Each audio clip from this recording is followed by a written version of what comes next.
मध्य प्रदेश का एक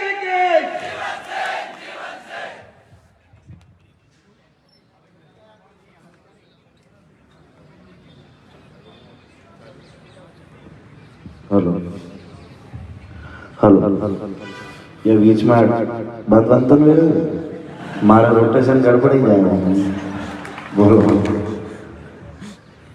सबसे पहले महाराणा प्रताप के चरणों में नमन, माँ करनी के चरणों में नमन। यहाँ विराजमान मातृशक्ति को चरण स्पर्श, जितने भी बड़े बुजुर्ग विराजे हैं सभी को चरण स्पर्श, और जितने भी मेरे साथी यहाँ विराजे हैं आधे से ऊपर घर चले गए हैं रैली में से। यादव बना को पहले ही कहा था कि रैली की सभा है, पर इन्हें रैली करा दी।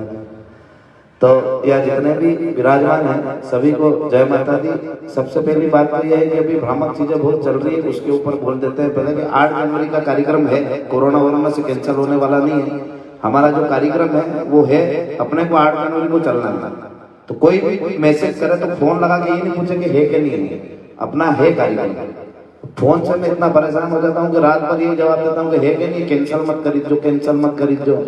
वो कैंसिल किसी भी स्थिति में नहीं होगा। जब सरकारों से कैंसिल नहीं हुआ, अपने विरोधियों से कैंसिल नहीं हुआ, तब इस कोरोना से डरेंगे थोड़ी। कैंसिल नहीं है, वो कार्यक्रम है, तो किसी को भी फोन ये लगाने की आवश्यकता नहीं है कि वो कार्यक्रम है कि नहीं है। कार्यक्रम 8 जनवरी का है और सर्व समाज का है। करणी सेना परिवार के साथ सर्व समाज के जितने भी साथी हैं हमारे, सबको निमंत्रण है। जो लोग फेसबुक के माध्यम से हमें बदनाम करने की कोशिश कर रहे हैं कि सर्व समाज को क्यों बुला रहे हैं, क्योंकि आज भी यहाँ जो उपस्थिति है सर्व समाज की है। यहाँ पाटीदार समाज भी उपस्थित है, धनगर गायरी समाज भी उपस्थित है। यहाँ जितनी भी ओबीसी वर्ग हो या जनरल वर्ग हो या एसटी एससी वर्ग के भी भाई सब हमारे साथ उपस्थित है। और कल एक मेरी फोटो बहुत चलाई गई थी बाबा भीमराव अम्बेडकर के साथ, कि वो उनका सम्मान करने क्यों गए, उनको हार क्यों पहनाया। तो मैं आपको बता देना चाहता हूँ क्षत्रिय धर्म का पालन पूरी तरीके से किया जाएगा। सर्व समाज को साथ में लेके यदि हम चलते हैं तो जहाँ उनके महापुरुष होंगे उनकी भी तस्वीरों पे या उनकी भी मूर्तियों पे हार फूल चढ़ाए जाएंगे। क्योंकि हमारे साथ हमारे एसटी एससी के भाई, जब महाराणा प्रताप जयंती होती है तो खुद जब हम ब्लड डोनेट कैंप रखते हैं तो वो हमारे साथ उनका रक्त दान करते हैं महाराणा प्रताप जयंती पे। तो हम रक्तदान करें या नहीं करें, पर उनकी मूर्ति पे, उनकी तस्वीर पे हार फूल चढ़ा सकते हैं। इसमें हमें कोई घबराहट नहीं है, हमें कोई डर नहीं है। डर उनको होता है जिनको भीड़ दिखा के कुछ हासिल करना हो। हमें भीड़ दिखाने की आवश्यकता नहीं है। हमें जो हमारे मुद्दे हैं उनके लिए हम लड़ाई लड़ रहे हैं, न कि भीड़ बताने के लिए। तो वो उनके मकसद में कभी कामयाब नहीं हो सकते हैं। उनको फोटो डालने दो, कुछ भी करने दो, पर यदि आपसे कोई पूछे कि वो क्यों गए थे तो उनको बोलना कि हमारे साथ हमारा एसटी एससी के भाई भी है। यदि उनके महापुरुष और हमारे महापुरुष, सब महापुरुष होते हैं। देश में जितने भी महापुरुष हुए हैं सभी हमारे लिए सम्माननीय है, वो भी सम्माननीय है। और जहाँ भी हम जाएंगे, जहाँ भी मूर्ति आएगी बीच में, हम जरूर माल्यार्पण करेंगे और जरूर वहाँ हाथ जोड़ेंगे। तो आप सबसे निवेदन है कि 8 जनवरी का जो जन आंदोलन है उसको सर्व समाज आज भी हमारे साथ उपस्थित है। सारे समाज जो आज हमारे साथ कंधे से कंधा मिलाकर लड़ रहे हैं, करणी सेना परिवार का ये वादा है, जब भी किसी भी समाज को जरूरत पड़ेगी हम जातिवाद से ऊपर उठ के न्याय की बात करेंगे। अन्याय के खिलाफ आपके लिए हमेशा लड़ेंगे, अभी तक लड़ते आए, आगे भी लड़ेंगे। तो आप सबसे निवेदन है कि जो हमारा 8 जनवरी का आंदोलन है उसके लिए काम करें, दूसरे लोगों से हटकर उन चीजों पे ना जाए कि कौन क्या कर रहा है, कौन कहाँ कार्यक्रम कर रहा है। मैं बहुत ज्यादा इन चीजों से परेशान हूँ कि हम जो बात करना चाहते हैं, जो हम आंदोलन की तैयारी कर रहे हैं, यदि हम जितनी एनर्जी उन लोगों पे व्यर्थ करते हैं उतनी एनर्जी हम हमारे मुद्दों को समझाने में करेंगे तो हम काफी ज्यादा सक्सेस होंगे और काफी लोगों तक हमारी बात पहुंचा पाएंगे। तो आप सबसे निवेदन है कि जो अपने मुद्दे की बात है उसको छोड़ के ना करें। बहुत सारे लोग ये सोच रहे होंगे कि ये क्यों कर रहा है, क्योंकि मैं यहाँ से आपको मैसेज देना चाहता हूँ कि उनसे नहीं लड़ना है। वो हमारे कहीं से कहीं तक अवरोध नहीं है, हमारी लड़ाई सरकारों और सिस्टम से है। वो बीच में बहुत सारे लोग आते हैं, गति अवरोधक भी आते हैं, ऐसे कुछ आते जाते रहेंगे। अपने को अपना काम करना है, थोड़ा सा ब्रेक टच करा और फिर आगे निकल। तो आप लोगों को ये ध्यान देना है कि जो हमारी 21 से 22 सूत्री मांगे हुई है, जो रिटायर्ड आर्मी के जो जवान हैं उनके हम आरक्षण की बात कर रहे हैं कि जो उनको आरक्षण मिलता था वो हमारे यहाँ सरकार समाप्त कर रही है। तो उसके लिए जो 22 सूत्री हमने मांग रखी है, उसके साथ हमारी 22 सूत्री मांगों को घर घर गांव जाकर समझाने की कोशिश करें, उसके लिए लड़ने की कोशिश करें।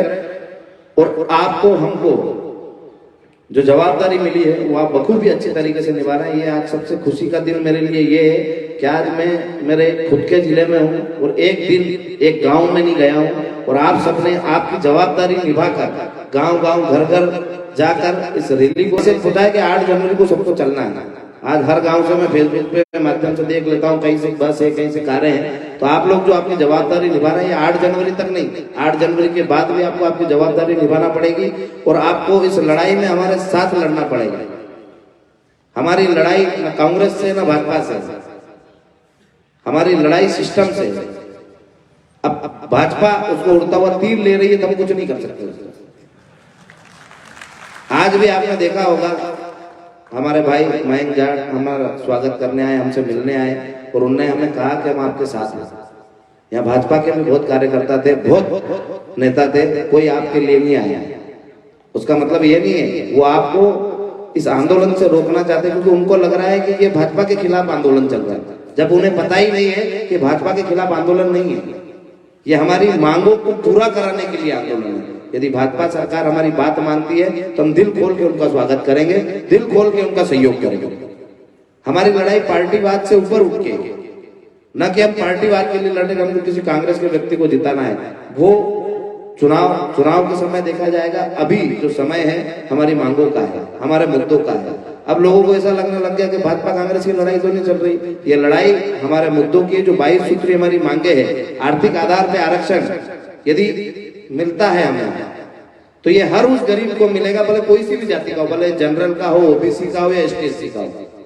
हमारी मांग ये है कि जो अमीर हो गए उनको इस कास्ट से अलग लाओ, इस आरक्षण से अलग करो, और जो गरीब हमारे वर्ग में है, सामान्य ओबीसी में, उनको इसमें सम्मिलित करो और इसको कोटा जो है वही रखो, पर आर्थिक आधार पर कर दो, जातिगत हटा दो। एट्रोसिटी एक्ट में हम बात कर रहे हैं, मांग कर रहे हैं, क्या कर रहे हैं कि इसको हटा दो। हम ये कह रहे हैं कि उसमें जांच का प्रावधान दो ताकि कोई निर्दोष फंसे नहीं, कोई निर्दोष जेल नहीं जाए।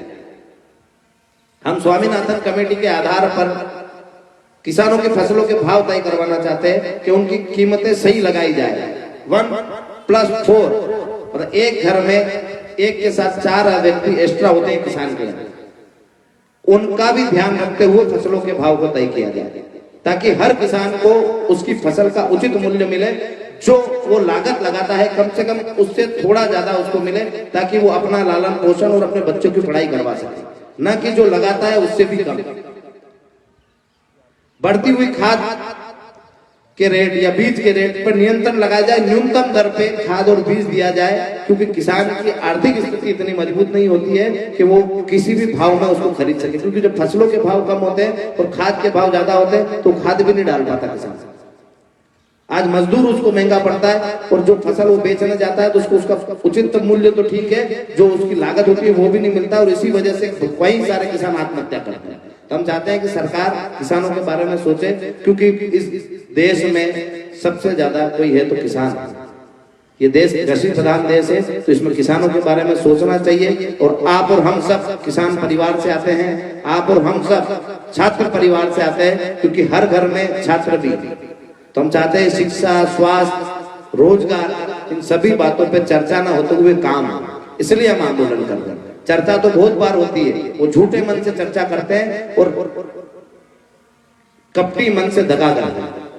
आपके साथ सरकारें हमेशा से यही कर रही है, आपको आएंगे, बड़े बड़े भाषण देंगे, बड़े बड़े नेता आएंगे, कोई भी घोषणा करके यहाँ से चले जाएंगे और बाद में वो की वही स्थिति है। 2017 के बाद अभी जाके वैकेंसियां निकली है, 5 सालों से कोई वैकेंसी नहीं। कितने ही बच्चे अवरेज हो गए जो कंपटीशन एग्जाम की तैयारी कर रहे थे, उनका भविष्य खराब हो गया। तब हमने जाके ये मांग उठाई थी कि जो कोरोना काल में 3 साल वेस्टेज हुए, पर हमें पता नहीं था कि वो 5 साल वेस्टेज हुए, क्योंकि 5 साल से कोई वैकेंसी नहीं मिली। तो इन्हें 3 साल की समय सीमा बढ़ाई, तो आज जो हमारे भाई अवरेज हो गए थे उन वैकेंसियों में भाग ले सकते। क्योंकि आज का स्टूडेंट या आज का जो कंपटीशन में भाग लेने वाला व्यक्ति फेल नहीं हुआ, यहाँ की सरकार, यहाँ के सिस्टम पूरा तरीके से फेल हो गया, क्योंकि वो वैकेंसी नहीं निकाल पाए। यदि वो वैकेंसी निकालते तो हमारे युवा उनमें भाग लेते, जो काबिल होते उनकी नौकरी मिलती। पर जो काबिल थे या नहीं थे वो भी अवरेज होके बाहर हो गए। इसलिए हमने मांग उठाई थी और ये पूरी भी हुई हमारी। अब सारी भर्तियों में 3 साल की छूट मिलेगी।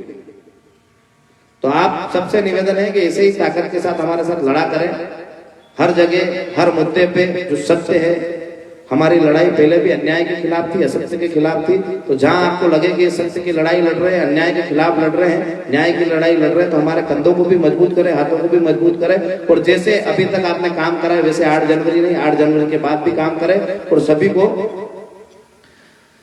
8 जनवरी लेके आए, और 8 जनवरी के बाद जब हम दिल्ली जाए तो दिल्ली भी आपकी जवाबदारी है सबको लेके आना और ऐसे ही काम करना।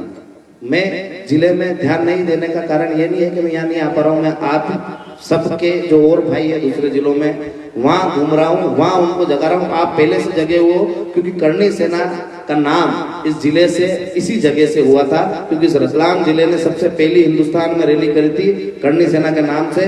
और वो करणी सेना पूरे देश में फैल गई, और वही गद्दार लोग आज वापस इसी करणी सेना का नाम लेके समाज को बेच रहे हैं, सर्व समाज को बेच रहे हैं। हम उनको बेचने नहीं देंगे। जो अलग यहाँ के करणी सैनिकों ने जगाई है अन्याय के खिलाफ लड़ने की, वो लड़ाई जारी रहेगी। बैनर करणी सेना परिवार का होगा।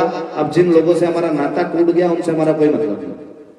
तो आप सबको करणी सेना परिवार के साथ काम करना है और अन्याय के खिलाफ लड़ना है। और एक दादा केपी दादा बता रहे थे कि मुझे वो बोलना चाहिए, मैंने अभी तक कविताएं पढ़ी नहीं है, पर कुमार दुष्यंत को मैं पढ़ता रहता हूँ, देख रहा हूँ, इसलिए क्योंकि कभी कभी बीच में भूल जाता है, क्योंकि एक लाइन में एक सुर में एक काम नहीं होगा। पहले ही बड़ी मुश्किल से बोलना सीखे हैं। तो बोल रहे थे कि जो जीवन दादा को बोलना चाहिए था, मैं उनका भाई हूँ छोटा, कि हो गई है पीर पर्वत सी पिघलनी चाहिए, इस हिमालय से भी कोई गंगा निकलनी चाहिए, सिर्फ हंगामा खड़ा करना मेरा मकसद नहीं, मेरी कोशिश है कि ये सूरत बदलनी चाहिए। ये गलत है। वो केपी दादा को भी पढ़ाने का ज्ञान है, कविताओं का नहीं है। ये है ऐसी कि हो गई है पीर पर्वत सी पिघलनी चाहिए, इस हिमालय से कोई गंगा निकलनी चाहिए, आज ये दीवार पर्दों की तरह हिलने लगी, शर्त ये थी कि ये बुनियाद हिलनी चाहिए। ऐसे थी। आगे और सुनाते हैं। हर सड़क, हर गांव, हर नगर, हर घर तक हाथ लहराते हुए हर लाश चलनी चाहिए, इस हिमालय से भी कोई गंगा निकलनी चाहिए, सिर्फ हंगामा खड़ा करना मेरा मकसद नहीं, मेरी कोशिश है कि ये सूरत बदलनी चाहिए, मेरे सीने में नहीं तो तेरे सीने में सही, हो कहीं भी आग लेकिन आग जलनी चाहिए। इस कविता ने कांग्रेस की सरकार थी, इंदिरा गांधी की सरकार गिराई थी। महाकवि दुष्यंत ने बहुत अच्छी अच्छी कविताएं लिखी है।